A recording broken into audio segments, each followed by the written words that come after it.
நான்கு பேரவைத் தலைவர்களை சென்னை கான்படி துறைமுகத்தில் இருந்து மீன்பிடிக்க சென்ற தமிழக மீனவர்கள் ஆந்திர கடற்பகுதியில் மீன்பிடி தொழில் செய்யக்கூடாது என்று கூறி 17/6/2026 அன்று ஆந்திர அரசு அதிகாரிகள் காசிமேட்டைச் சேர்ந்த 8 விசைப்படகுகளை பறிமுதல் செய்தோடு அந்த படகில் சென்ற 80 பேரையும் கைது செய்யப்பட்டு இன்று சிறையில் வாடிக்கொண்டிருக்கின்றார்கள்.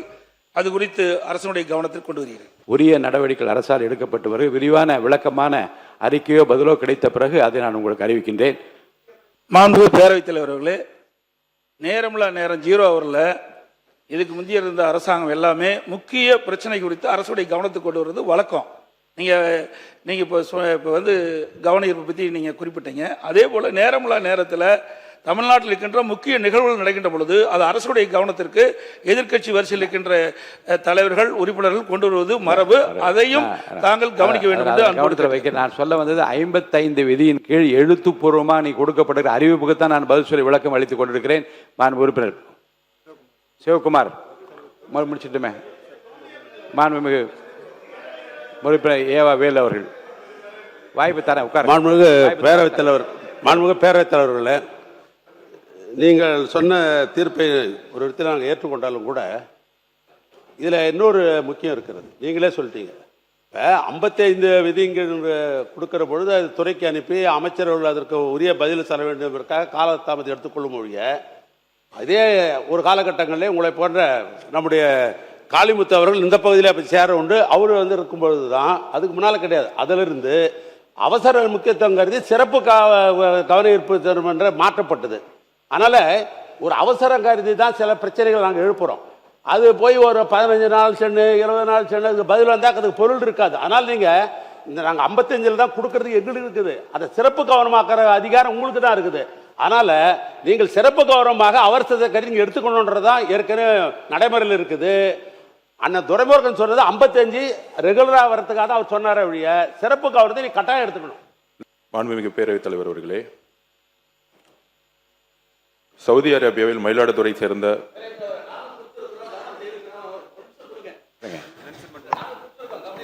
இப்ப இந்த பிரச்சனை குறித்து வேற யார் கொடுத்திருந்தாலும் நீங்க மென்ஷன் பண்ணுங்க.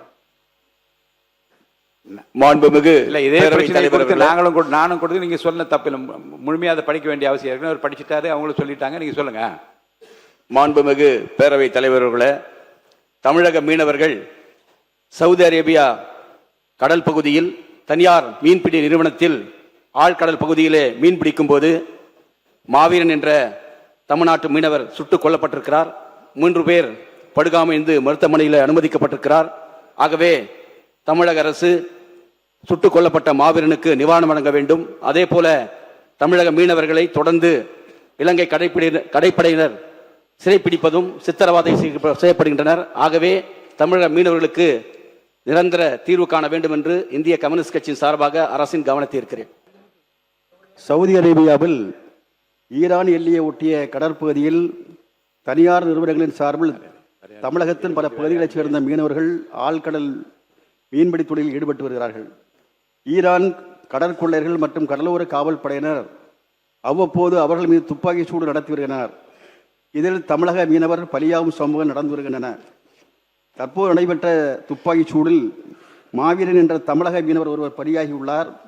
இது தவிர கீழமுவர் கரையைச் சேர்ந்த சங்கர் உட்பட 3 பேர் காயங்களுடன் மருத்துவமனையில் அனுமதிக்கப்பட்டிருக்கிறார்கள்.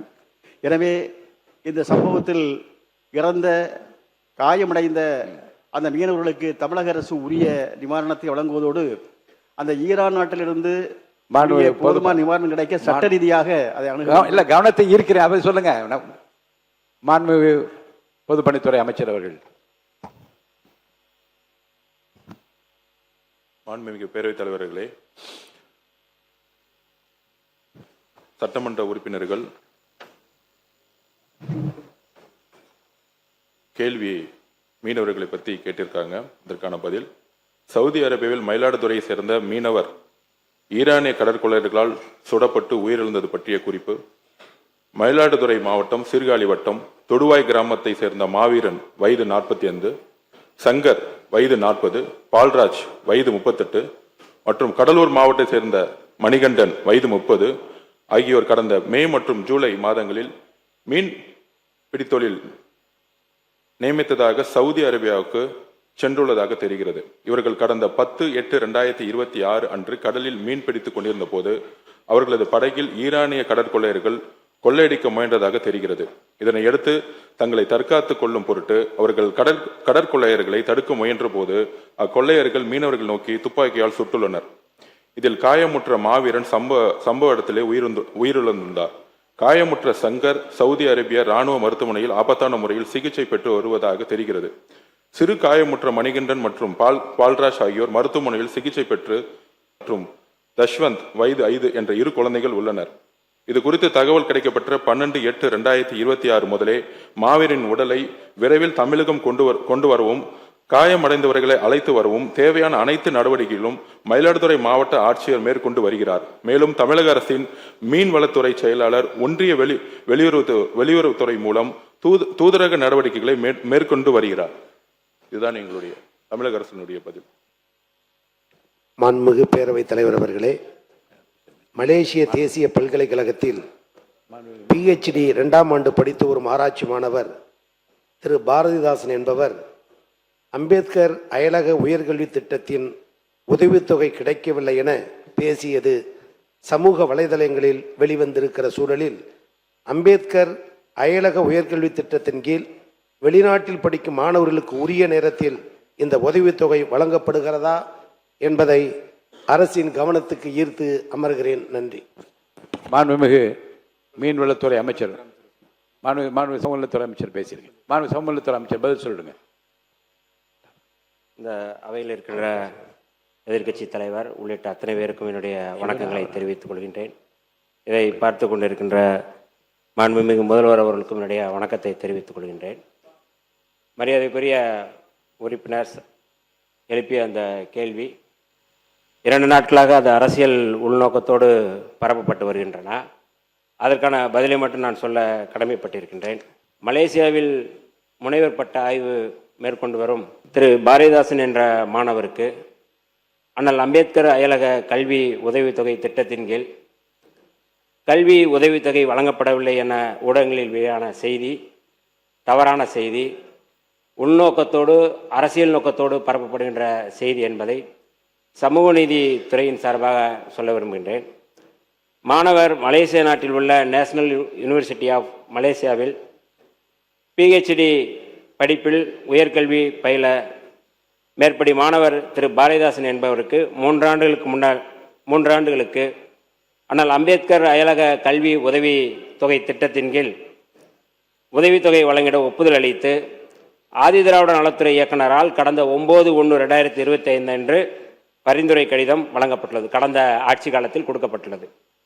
ஆனால் அம்பேத்கர் அயல்நாட்டு கல்வி உதவித்தொகை திட்டத்தின் கீழ் ஒரு மாணவருக்கு கல்வி நிறுவனத்திற்கு செலுத்தும் கட்டணம் மற்றும் அவர் வெளிநாட்டில் வாழ்க்கை செலவினம் மற்றும் இதர செலவினங்கள் சேர்த்து அதிகபட்சம் 36 லட்சம் வழங்கப்படுகிறது. நேஷனல் யூனிவர்சிட்டி ஆஃப் மலேசியாவில் மாணவர் திரு பாரதிதாசன் பயிலும் PhD படிப்புக்கு ஆண்டொன்றுக்கு கல்வி கட்டணமாக 5 லட்சம் நிர்ணயம் செய்யப்பட்டுள்ளது. இந்த நிலையில் மாணவர் 2025-2026 ஆண்டு தனது 1ஆம் ஆண்டு PhD படிப்புக்கு கல்வி கட்டணம் போக மீதமுள்ள 31 லட்சத்தையும் வாழ்க்கை மற்றும் ஆராய்ச்சிக்கான செலவினமாக கோரியிருந்த நிலையில் அரசால் மீதமுள்ள 31 லட்சத்தை வாழ்க்கை மற்றும் ஆராய்ச்சிக்கான செலவினமாக வழங்கப்பட்டுள்ளது. இத்தொகை பெற்றபின் உரிய செலவினங்களுக்கான ஆவணங்களை உடனே சமர்ப்பிக்குமாறு அறிவுறுத்தப்பட்டுள்ளது. ஆனால் மாணவரால் கடந்த 10 மாதங்கள் கடந்த பின்னரும் அதற்கான ஆவணங்களை சரிவர சமர்ப்பிக்காமல் கடந்த 2ஆம் ஆண்டிற்கான உதவித்தொகை 36 லட்சத்தை கோரி வருகிறார். 10 மாதங்கள் கடந்த பின்னரும் அவர் இன்னமும் அந்த 36 லட்சத்தை அவர் கோரி வருகிறார். இருந்தபோதிலும் மாணவரின் கல்வி நலனை கருத்தில் கொண்டு மாணவரின் 2ஆம் ஆண்டு PhD கல்விக்கு அவர் பல்கலைக்கழகத்திற்கு செலுத்த வேண்டிய முழு கல்வி கட்டணம் 5.57 லட்சம் மற்றும் மாணவருக்கு வாழ்க்கை செலவினமாக 6.65 லட்சம் ஆக மொத்தம் 12 லட்சம் அரசால் விடுவிக்கப்பட்டுள்ளது. எந்த விதமான குழப்பமும் இல்லை, எந்த விதமான பதற்றமும் இல்லை. அத்தனை மாணவர்களும் இந்த ஆண்டு 362 மாணவர்களும் அயலகம் சென்று படிப்பார்கள். தவறான செய்திகளை பரப்பக்கூடாது என்பதற்காக அந்த செய்தியை நான் சொன்னேன். நன்றி, வணக்கம். நீங்கள் இன்னைக்கு 110 விதியிலே சன்னரத்துக்கு 159 ரூபாய் உயர்த்தி கொடுத்திருக்கீர்கள். அதே போல பொது ரகத்துக்கு 28 ரூபாய் உயர்த்தி கொடுத்திருக்கீர்கள். ஆனால் டெல்டா மாவட்டங்களில் விவசாயிகள் அதிகமாக பயிரிடுவது பொது ரகம்தான். எனவே வித்தியாசம் அதிகமாக இருக்கிறது. எனவே மாண்புமிகு அமைச்சர்கள் முதலமைச்சரோடு கலந்து அந்த டெல்டா மாவட்ட விவசாயிகள் நலன் கருதி பொது ரகத்துக்கும் அந்த ஊக்கத்தொகை 28 ரூபாய் என்பதை உயர்த்தி கொடுப்பதற்கு நடவடிக்கை எடுக்க வேண்டும் என்று உங்களை நான் கேட்டுக்கொள்கிறேன். 2025-26 சட்டமன்றத்தில் இதே நம்ம மானிய கோரிக்கையில் 300 கோடி ரூபா 350 கோடி ரூபாய்க்கு அவங்க எஸ்டிமேட் போட்டு கொடுத்துருக்காங்க. அசம்பிளியில் கொடுத்துருக்காங்க. கிட்டத்தட்ட நிறைய திட்டம் கொடுத்துருக்காங்க. அதில் எல்லாமே பிப்ரவரி 2026 தான் செயல்பாட்டுக்கே வந்திருக்கு. அப்போ தான் வந்து நிதி ஒதுக்கி அறிவிப்பு கொடுத்துட்றாங்க அமைச்சரவையில். அந்த அறிவிப்புகள் ஒரு வருடத்துக்கு அப்புறம் ஏப்ரல் மாதம் மார்ச் ஏப்ரலில் சட்டமன்றத்தில் அறிவிப்பு கொடுக்கும்போது பட்ஜெட் அறிவிப்பில் வரும்போது அடுத்த வருடம் பிப்ரவரி 2026 தான் அதுக்குண்டான அட்மினிஸ்ட்ரேட்டிவ் சாங்ஷன்ஸும் கொடுத்துருக்காங்க. இது வரைக்கும் பல திட்டங்களுக்கு ஃபினான்ஸ் சாங்ஷனே வரல. கிட்டத்தட்ட 36 திட்டங்கள் அவங்க சொல்லப்போனால் 36 கவர்டு குடோன் 26 கவர்டு குடோன் இதெல்லாம் கிட்டத்தட்ட 89 கோடி ரூபா ஒர்க்கிங் ப்ராக்ரஸில் இருக்குது. 26 செமி கவர்டு குடோன் கிட்டத்தட்ட 492 கோடி ரூபாய்க்கு இன்றைக்கும் அட்மினிஸ்ட்ரேட்டிவ் ஃபினான்ஷியல் சாங்ஷன் வாங்காமல் பெண்டிங் இருக்குது. நம்ம ஆட்சி காலங்களில் வந்ததுக்கப்புறம் தான் அதை துரிதப்படுத்தி இனி வருங்காலங்களில் எங்கெல்லாம் நெல் இந்த மாதிரி வெளியே இருக்கோ டிபிசி சென்டர்லையோ ஓப்பன் பிளேஸில் இருக்கோ அதெல்லாம் முனைப்பாக இந்த பிளேஸை மாற்றுறதுக்கு ஒர்க் பண்ணிகிட்டு இருக்கோம். இன்னொரு 2-3 மாதங்களில் இதெல்லாம் பயன்பாட்டுக்கு வர்றதுக்கு பண்ணிகிட்டு இருக்கோம். நெல் வந்து மழையில் நனையாமல் 5 ஆண்டு காலத்தில் மழை நனைக்காமல் தான் இப்போ வந்து நீங்கள் வந்து ஆட்சிக்கு பொறுப்பேற்ற 3 மாதத்தில் இப்போ தொலைக்காட்சியில் பார்த்தா எல்லாம் நெல் மூட்டைகள்லாம் நனைந்து அதுவும் அதிகமாக ஓப்பனில் தான் இருக்குது. இப்போ ஓப்பனில் தான் வச்சுக்கிங்க. நாங்கள் வந்து திடீர்னு ஒரு மழை வரும்போது மழை வரும்போது நாங்கள் உடனுக்குடன் அங்கே அப்புறப்படுத்தி இங்கே பாதுகாப்பான இடத்திலே நாங்கள் குடோனில் வச்சோம். எங்கே சக்கரால குடோனாக இருந்தாலும் சரி பள்ளிக்கூடமாக இருந்தாலும் சரி அந்த அளவுக்கு நாங்கள் வைத்து நெல்லை பாதுகாத்தோம். அதனால தான் வெள்ளை அரிசியாக ஒரு கருப்பரிசி வந்த காலத்தை போய் வெள்ளை அரிசி வர்ற காரணம் அந்த நெல்லை மழை நனையாமல் முளைக்க விடாமல் இருந்த காரணத்தால் தான் நெல் இப்போ வந்து தேசங்களில் இப்போ இங்கே வெள்ளை அரிசி வர்றதுக்கு ஒரு காரணமும் உண்டு. மாண்புமிகு முன்னாள் அமைச்சர் அவர்கள் இங்கே குறிப்பிடுகிற போது முழுமையாக பாதுகாப்பளித்து தூய்மையான ஆட்சி மக்களுக்கு ரேஷன் கடையிலே வழங்கி கொண்டிருக்கிறான்னு சொன்னார்கள். ரேஷன் கடையிலே வாங்குகிற அத்தனை பேரும் ஆற்றுக்கும் கோழிக்கும் தான் அதை தீவனமாக பயன்படுத்தி கொண்டிருக்கிறார் என்பதுதான் நாடறிந்த உண்மை. ஆகவே நீங்கள் ஆகவே தான் பேச மாண்புமிகு பேரவைத் தலைவர் அவர்களே, அவை முன்னவர் என்ன அர்த்தத்தில் அப்படி சொல்கிறார்? ஆட்டுக்கும் மாட்டுக்கும் இல்லை என்பதெல்லாம் இல்லை. குறிப்பாக உங்களுக்கு அரிசி எப்படி கொடுப்போம் என்று சொன்னால், நானும் இந்த உணவுத்துறை 30 வருடத்துக்கு முன்பு நான் பார்த்தேன். எனவே சொல்வது கருப்பாக இருக்கிற அரிசியை கடைசி நேரம் வேறு வழியே அப்போதெல்லாம் அரிசி கிடைப்பது கஷ்டம். சென்ட்ரல் போர்லேருந்து கிடைக்கிறது கஷ்டம். அப்போ அது 1 மாதத்துக்கு 1/2 மாதத்துக்கு கொடுப்பாங்களே தவிர நம்முடைய மாண்புமிகு உணவுத்துறை அமைச்சர் சக்கரபாணி வந்த பிறகு பாதுகாப்பான குடோன் எந்த காலத்திலும் எந்த அவரும் உணவு அமைச்சராக இருந்தார், நானும் உணவு அமைச்சராக இருந்தேன். ஆனால் அவர் தான் நிறையா கட்டினார். அவருடைய காலத்தில் நம்முடைய தளபதி அவர்கள் அதற்காக நிதி ஒதுக்கி நெல்லை நனையாமல் கொண்டு சென்றது சக்கரபாணி. நான் சொல்லிடுறேன், நான் 1 நிமிஷம் சொல்லிடுறேன், நீ சொல்லு. நம்முடைய அவை முன்னவர் சொல்கிறார் ஆட்டுக்கு மாட்டுக்கெலாம் இல்லை, இன்றைக்கி ரேஷன் அரிசி எல்லா மக்களும் சாப்பிட்றாங்க. நீங்கள் உனக்கு வச்சிங்க இன்னைக்கு ரேஷன் அரிசி. காரணம் ரேஷன் அரிசி சாப்பிடுகிற போது அந்த சர்க்கரை அளவு குறைகிற காரணத்தால் எல்லா மக்களும் அதை எடுத்துக்கொண்டிருக்கிறார்கள். நீ எப்படி காலையில் எழுந்திரிச்சோன்னா நெல்லிக்காய் ஜூஸ் குடிப்பான்னு பேட்டி கொடுக்குறியா, அது மாதிரி இன்றைக்கு ரேஷன் அரிசியை எல்லா மக்களும் பயன்படுத்தி கொண்டிருக்கிறார்கள் என்பது உண்மை. உறுப்பினர், அதாவது இலவச மருத்துவமனை இருக்கு, இலவச கல்விகள் இருக்கு, இலவச அரிசி இருக்கு. ஆனால் இங்க இருக்கக்கூடிய மந்திரிகளோ இங்க இருக்கக்கூடிய சட்டமன்ற உறுப்பினர்களோ இலவச மருத்துவமனைக்கு போனது கிடையாது, இலவச கல்வி நிலையங்களுக்கு போனது கிடையாது, இலவச அரிசியை நம்ம சாப்பிட்டது கிடையாது. இலவசம் என்பது நம்ம பயன்படுத்துகிற மாதிரி இருக்கணும். எல்லோரும் சமம் நினைக்கக்கூடிய ஒரு அரசா இருக்கு. இது வரைக்கும் எந்த அமைச்சர் போய் ஒரு ஃப்ரீயா இருக்கக்கூடிய ஹாஸ்பிட்டல் போய் படுத்திருக்கிறாரு? உடம்பு சொல்லனா சிங்கப்பூர் போறாங்க, உடம்பு சொல்லனா பிரைவேட் ஹாஸ்பிட்டல் போறாங்க. அப்ப இங்க இலவசம்ங்கிறது இலவசம்ங்கிறது கருணை அடிப்படையில் இருக்கு. இலவசங்கிறது தகுதி அடிப்படையில் இருக்கணும். அதாவது மக்களுடைய உரிமை. அது அது நம்ம கருணை அடிப்படையில் கொடுக்கக்கூடிய அரசு எங்களது கிடையாது. இதெல்லாம் இலவசம்ங்கிறது வார்த்தையே தவறு. இதை உரிமை, மக்களுடைய உரிமையை எந்த ஊழலும் இல்லாமல் நேர்மையான முறையில் எங்களுக்கு உடம்பு சரியில்லைன்னா நாங்க ராஜீவ்காந்தி ஹாஸ்பிட்டல் போனோம். அப்படி ஒரு மருத்துவமனையை உருவாக்கணும். ஒரு எம்எல்ஏ ரேஷன் அரிசி போய் எடுத்து சாப்பிடக்குள்ள ஒரு குவாலிட்டி கொடுக்கணும். அந்த குவாலிட்டியான ஒரு தரத்தை உருவாக்கணுங்கிறதா நாங்க பதிவு எடுத்தோம். யாரையும் கொச்சைப்படுத்துவது நோக்கம் இல்ல. அனைத்து தலைவர்களும் திட்டங்களை கொண்டு வந்திருக்காங்க. ஆனால் திட்டங்கள் சரியான முறையில் ஒரு நம்மெல்லாம் சாப்பிடக்கூடிய அரிசியோ, நம்மெல்லாம் போகக்கூடிய மருத்துவமனையோ, நம்ம குழந்தைகள் படிக்கக்கூடிய ஒரு கல்வி நிலையங்களோ இன்னைக்கு இல்லை. இதை மாற்றக்கூடிய இடத்துல நாங்கள் இருக்கிறோம். அதை மாற்றுவோங்கிறத நாங்க பதிவு பண்றோம். உறுப்பினர் கே நேரு அவர்கள் பேரவைத் தலைவர் அவர்களே, பொதுப்பணித்துறை அமைச்சர் அவர்கள்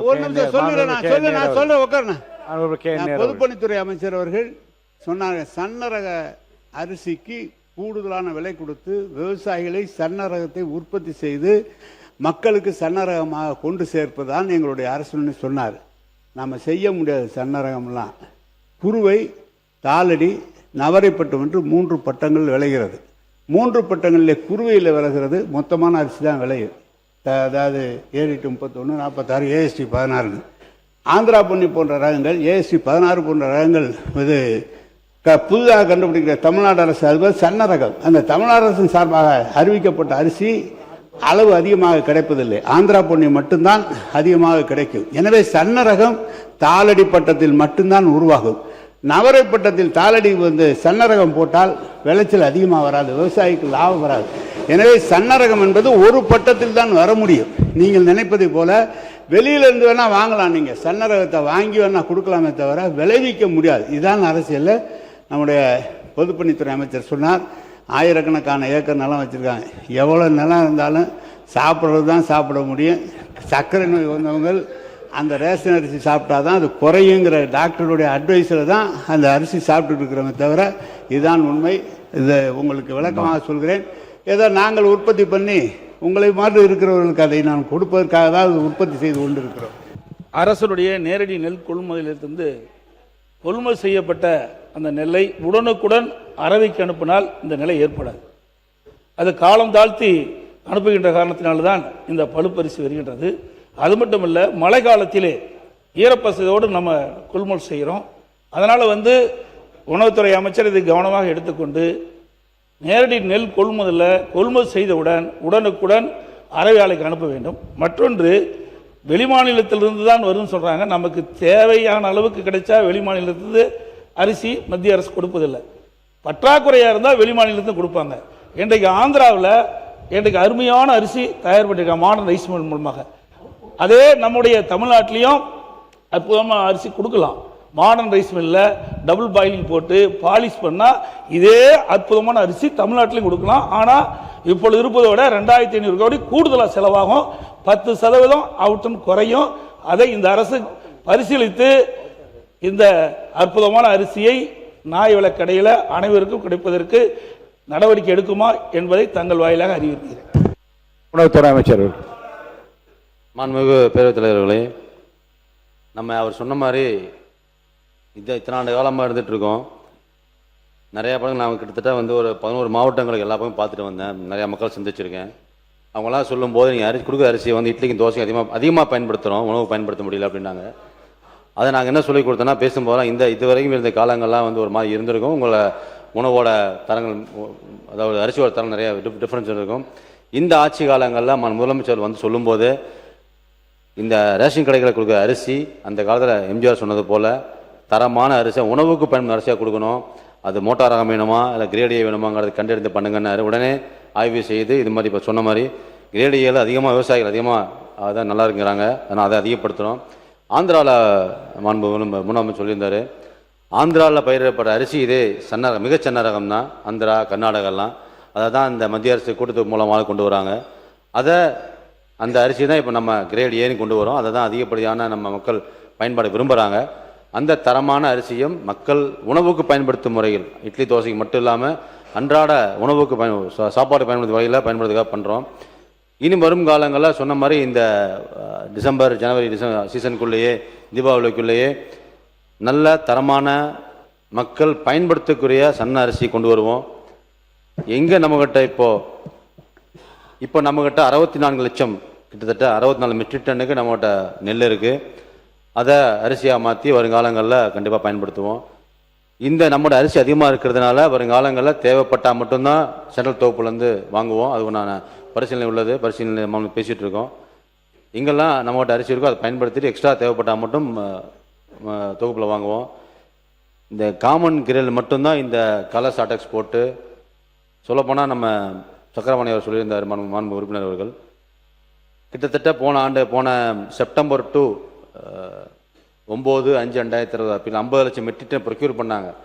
ப்ரொக்யூர் பண்ணதெல்லாம் அவசரமாக, ஏன்னா கடந்த காலங்களில் ஒரு கேஎம்எஸ் சீசனில் கிட்டத்தட்ட 25 லேக்ஸ்லேருந்து 35 லேக்ஸ் தான் ப்ரொக்யூர்மெண்ட் ஆகும்.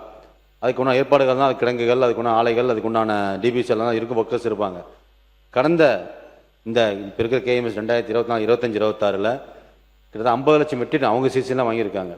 அப்போ வாங்கியிருந்தப்பவே அவங்க முறையான பதப்படி எப்படி சீசன் இருக்கும் என்ன நடக்கும்னு தெரியாமல் அவசரமாக வாங்கி ஈரப்பதத்தோடையோ, குருவியில் போனால் ஈரப்பதமாக இருக்கும், தெரியும், அவருக்கே தெரியும், எல்லா மக்களுக்கும் வந்து விவசாயிகளுக்கும் தெரியும். குருவை சீசனில் ஈரப்பதமுள்ள நெல்லை வாங்கி அடுக்கி வச்சா அந்த ஈரப்பதமுள்ள நெல் எடை குறையும் மட்டுமில்லை, அது பழுப்பரிசியாக மாறும். அது பயன்பாடு கொண்டு வர முடியாது. கிட்டத்தட்ட 7 லட்சம் மெட்ரிக் டன் இருக்கிற நெல்கள் அந்த சீசனில் குருவையில் பண்ணது இன்றும் குடோன் நல்லா இருக்குது. அதுதான் இந்த கருப்பு நிறமாக வர்றது. அதனால தான் நம்ம யூஸ் பண்ணுற இந்த பழுப்பு ரைஸு மக்கள் பயன்படுத்த முடியாமல் இருக்குது. அதையும் திட்டமிட்டு பயன்படுத்தி வந்துட்டுருக்கோம். இந்த ஆட்சி காலங்கள், நம்மளோட முதலமைச்சர் ஆட்சி காலங்களில் நம்ம எடுத்த முயற்சிகள் என்னென்னு இருக்குன்னா, எங்கெல்லாம் இந்த மாதிரி டிவிசி இருக்கோ அந்த குருவை சாகுபடி ஆரம்பிக்க போகுது செப்டம்பர் 1 இந்த சீசன்லேருந்து.